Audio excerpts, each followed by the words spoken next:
আসসালামু আলাইকুম। আশা করছি সবাই ভালো এবং সুস্থ আছেন আল্লাহর রহমতে। আর পবিত্র রমজান মাসে রোজা রাখতেছেন ভালো করে। আল্লাহ সুস্থতা দান করছে, আরও করুন। এই দেখেন আমার বাগানের আপডেট। কয়টা পাতাকপি আসছিল, এই পাতাকপি কয়টা হারভেস্ট করে নিলাম, এখন আর বড় হবো না। এই যে বাঁধাকপি হারভেস্ট করলাম, এই যে। আর সাথে দেখেন ডাটা দুইটা ডাটা কত বড় হয়েছে দেখেন। এই যে এই যে একলাই হয়েছে, আমি রোপণ করিলে একলাই হয়েছে। আর এই যে পাতা পুতা, কবির পাতা পুতা, এগুলা দিয়ে আমি কী করবো, বেড তৈরি করবো। বেড তৈরি করে শশা গাছ রোপণ করবো। আমি শশা গাছের গুটি ফালাইছি, সেই গুটির থেকে গাছ হবে, আমি রোপণ করবো। এখন নিয়ে আমি এই যে বালতির মধ্যে বা বস্তার মধ্যে রেখে দিয়ে মাটি চাপা দিয়ে থাকবো। পয়সা যাওয়ার সাথে সাথে আমি আর কি শশা রোপণ করবো, শশা গাছ রোপণ করবো। দেখেন আমার কবি। আর এই যেগুলো মাটিগুলা কী করলাম, এই মাটিগুলা রেডি করে নিলাম। এই মাটিগুলা দিয়ে আমি আজকে চাল কুমড়া রোপণ করবো। ভিডিও ইনশাল্লাহ পাইবেন, যদি রোপণ করি তো ভিডিও পাবেন। আমার চাল এই কুমড়া গাছ রেডি হয়ে গেছে, এখন রোপণ করতে হবে। এই মাটিতে যে দিছি কিচেন ওয়েস্ট দিয়ে থিছি, এখন এই কাঠের এমন কাঠের গুঁড়ো আছে 2 ভাগ, 1 ভাগ মাটি আর 1 ভাগ সার, 2 ভাগ কাঠের গুঁড়ো আছে। আমি মাইকা নিছি, সব মাইকা রেসিও করা, রেসিও এক খাবার কোনো ফুল নাই, 2 ভাগ করে কাঠের গুঁড়ো আছে। এগুলা এখন এই যে কিচেন ওয়েস্টের ভিতরে আমি দিয়া উহুড়ি দিয়া গাছ রোপণ করবো। চাল কুমড়া গাছ বড় বড় হয়ে গেছে। চাল কুমড়া গাছ বড় বড় হয়ে গেছে, এখন রোপণ না করলে গাছ নষ্ট হয়ে যাবে। সময় মতো গাছ স্বাস্থ্য করতে হয়, রোপণ করতে হয়। এই দেখেন কত সুন্দর হয়েছে, এই দেখেন কত বড় বড় হয়েছে চাল কুমড়া। চাল কুমড়া গাছ আর এই গ্রহণ রোপণ করতে হবে, এরা রোপণ না করলেই না। আর চাল কুমড়া রোপণ করবো, বহুত শশা গাছ আছে, কত রোপণ করতে হয়, কত রকমের গাছ বিচারি আছে আল্লাহ। এগুলো মৌসুমে রোপণ করবো। মরিচ গাছের মধ্যে দিছি দেখেন আমার এই গাছ, ডালি পেয়ারা গাছ,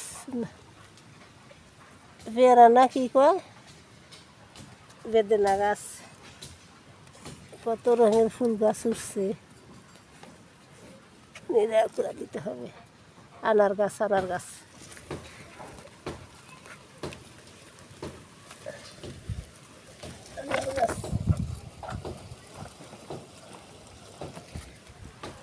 দেখেন আমার সুন্দর আনার গাছ হয়েছে মাশাআল্লাহ করে,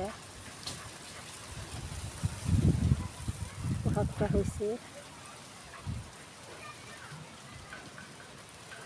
আমি গুটি রোপণ করছিলাম, এই আনারের গুটি রোপণ করছিলাম, বাজার থেকে কিনে আনা, দারুণ মিঠা মিষ্টি আছিল, সেই জন্য আমি কটা গুটি ফালাইছিলাম। এই যে গাছ হয়েছে, আমি এই যে ছোটো ছোটো 5 ইঞ্চি বালতিতে রোপণ করছি। বড় হইলে আমি বড় ব্যাগে করবো, ট্রান্সফার করবো।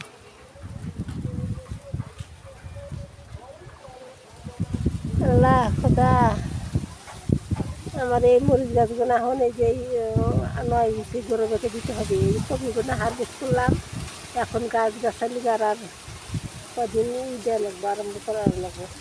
পাট শাক খাই রে, পাট শাক গ্রামে তুলে ফেলায়, আর আমার ঘরে টাউনে দেখো পাট শাকের জন্য কত রোপণ করি। পাট শাক হয় থাকি ডাঁটা শাক দিয়ে ভালো হয় না, ডাঁটা শাক হয়। আর হাই রে গাঁদা ফুলের গাছ জ্বালাইছি, তুলে ফেলা দিব, এত আর লাগে না, কী করবো।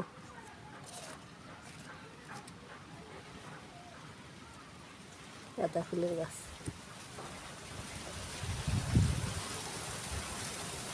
বহুত রোপণ করছি, আর লাগে না। এখন যাই, আবার হারভেস্ট মেলা হয়েছে, আজকে টমেটো হারভেস্ট করবো না, ঘরে আল্লাহ 4-5 দিন গেলে আটকে আছে পাকা টমেটো, সেগুলো আগে দিয়ে নেবো, আশেপাশে দিয়ে হেরা পরে আরও হারভেস্ট করা হবে। এখন আর করবো না আজকে, কালকেও করছি 1 কেজির বেশি, তারপরের দিন 2-3 কেজি করছি, তার আগের দিন আরও করছি অল্পখানি। এই যে 3 দিনের হারভেস্ট করা টমেটো জড়ো হয়েছে, আমি বিতরণ করে দিয়ে আবার হারভেস্ট আরম্ভ করব। সবাই ভালো থাকেন, রোজা থেকে আর ভিডিও বড় বানাইতে ইচ্ছা নাই। এখন আজান দিবে, নামাজ পড়তে হবে, কোরআন পড়তে হবে, তসবিহ তাহলিল আছে, সংসারে কাম আছে। সবাই ভালো থাকেন, পবিত্র রমজান মাসে ভালো করে রোজা রাখার আল্লাহ তৌফিক দান করুক। সব মুমিন মুসলমানের দোয়া করিয়া আল্লাহ জানি সবাই শরীরগত ভালো রাখে, কোনো আপদ বিপদ না দেয়, সুস্থতা দান করে। দেখা হবে অন্য একটা ভিডিওতে। আসসালামু আলাইকুম, খোদা হাফিজ।